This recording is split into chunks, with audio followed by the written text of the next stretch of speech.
I've been fishing since I was a kid. My father taught me when I was about 7 years old, and I never really stopped. It's one of the few hobbies I have that helps me clear my mind. I don't care if I catch anything big.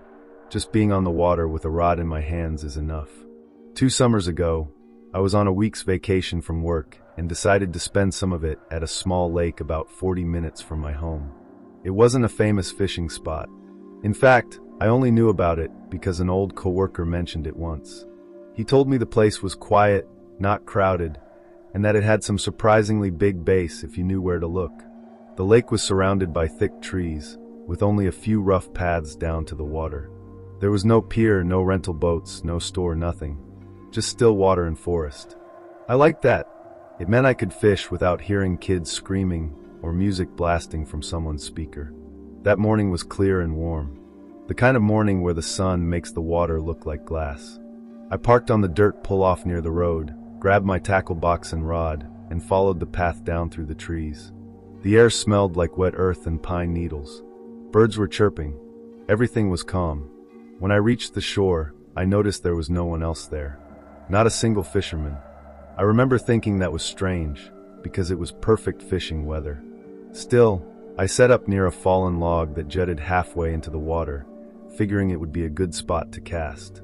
For the first hour, I didn't catch much. Just a couple of small bluegill that I let go immediately. The only sounds were the occasional splash of a fish somewhere across the lake and the soft rustle of wind in the leaves. Around 10 o'clock, I noticed the water had gone almost unnaturally still. Even the breeze seemed to stop. That's when I saw the ripple. It started about 30 feet out, near the center of the lake. At first, I thought it was just a turtle surfacing, but the ripple was too wide, too deliberate. Something large was moving just under the surface, coming in my direction. I froze, my rod still in hand. The shape kept coming slow and steady, but I couldn't see what it was. Then about 15 feet from shore, it stopped completely. The water smoothed over like nothing had been there. I waited, scanning the surface. A minute passed, then another. Just as I began to think it had been my imagination, I felt a sudden tug on my fishing line. Not the kind of sharp pull you get when a fish strikes, but a slow, heavy drag, like something big had taken hold of it and was moving away. My first thought was that I'd hooked a large carp, or maybe a snapping turtle. Whatever it was, it had some weight. I gripped the rod and tried to reel in, but the line didn't tighten. It felt like I was pulling against something that wasn't fighting, just moving steadily deeper into the lake. Then, just as suddenly as it started, the tension vanished. The line went slack. I reeled in quickly, expecting to find the bait gone, but when I pulled it out, the hook was completely straightened out, metal bent like a paper clip. That made no sense. I've had hooks bent before, but it usually takes a massive fish or a bad snag on rocks. This was different. There were no rocks where I was casting, and whatever did that had to be incredibly strong. I sat back, staring at the water, feeling a strange unease. The silence around me felt heavier now. No birds, no breeze, not even the faint hum of insects. Just stillness. I should have left then, but I told myself I was overreacting. I rebaited my hook and cast out again, farther this time, toward the spot where the ripple had started earlier. A few minutes later, it happened again, the slow, heavy pull, as if something was taking the line straight down. I tried to set the hook, but the rod bowed so hard I thought it might snap. My reel screamed as line stripped out fast, and then the water broke. For less than 2 seconds, I saw it, something pale, almost white, rising just under the surface. It wasn't a fish. The shape was too wide, too smooth, and there was a strange pattern on it, like ridges or scars. Before I could make sense of it, it rolled back under, and the line went slack again. I didn't move. I just sat there, breathing hard, staring at the ripples that slowly spread out from where it had been. I realized my hands were shaking. That's when I heard it, a sound from under the water. It was faint, like a low hum or vibration, almost mechanical but uneven. It lasted maybe 3 seconds before fading. I didn't cast again. I packed up my gear as quickly as I could without dropping anything, glancing over my shoulder every few seconds. When I finally made it back to the dirt pull-off, my shirt was sticking to my back with sweat, even though the air was still cool. I've been back to a lot of lakes since then, but not that one. And the strangest part, I looked it up later, just out of curiosity. There's no record of fish stocking in that lake for the last 10 years. No record of it even being managed for fishing. Just an isolated body of water with nothing official on paper. I don't know what I hooked that day, but I know I wasn't the only one aware of it, because when I told my old co-worker about what happened, he didn't act surprised. He just nodded and said quietly, "Yeah, that's why I stopped going there."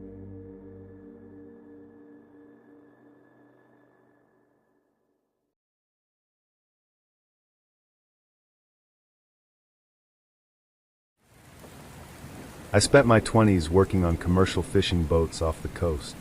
It's hard work, long days, rough weather, and not much sleep, but it paid better than anything else I could get without a degree. You learn to live with the salt in your hair, the smell of diesel and fish, and the constant rocking under your feet. This happened in 2014, when I was part of a four-man crew on a small trawler out of a harbor in Maine. We mostly went after cod, haddock, and pollock, staying out for 3 or 4 days at a time. I'd been with that crew for almost 2 years by then. On the third night of one trip, we were about 40 miles offshore. The sky was overcast, the sea calm, but there was no moon, just a flat darkness that made the horizon disappear. The only light came from the deck lamps and the dull glow from the wheelhouse windows.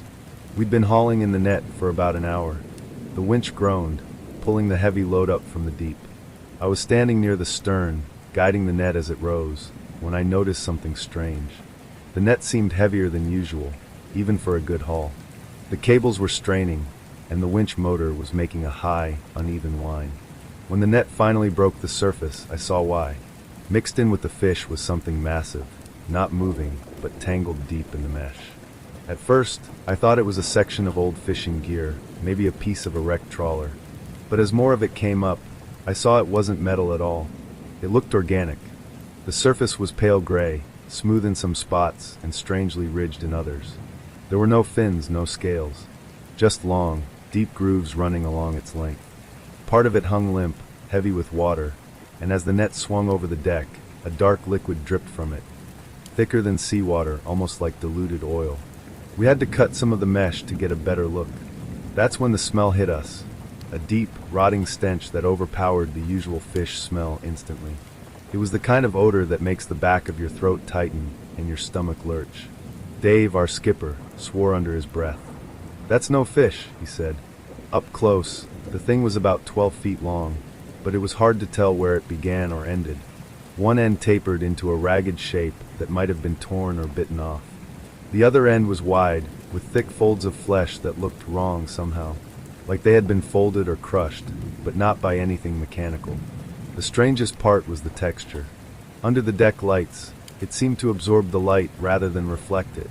When I touched it, against my better judgment, the skin felt cold and rubbery, almost like wet leather. We debated whether to keep it or cut it loose. Dave said if it was a marine mammal, there might be fines for bringing it in. But none of us could figure out what it was. It wasn't like any whale or dolphin I'd ever seen, alive or dead. While we argued, a sound rose from somewhere out in the darkness, low and deep, carrying over the water. It wasn't the sound of another boat's engine.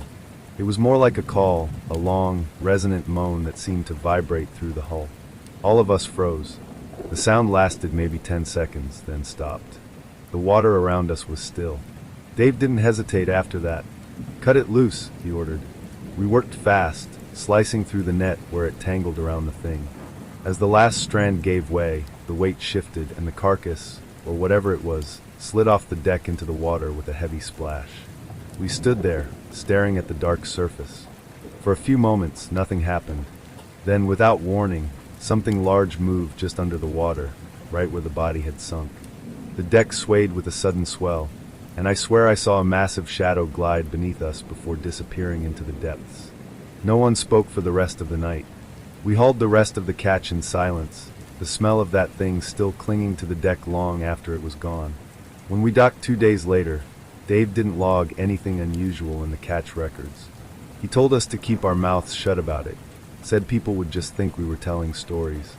But I still think about that sound we heard. I've been out on the water hundreds of times since, in all kinds of weather, but I've never heard anything like it again. Whatever we pulled up that night didn't belong in our nets. And whatever took it back, I'm not sure it belonged in our waters at all.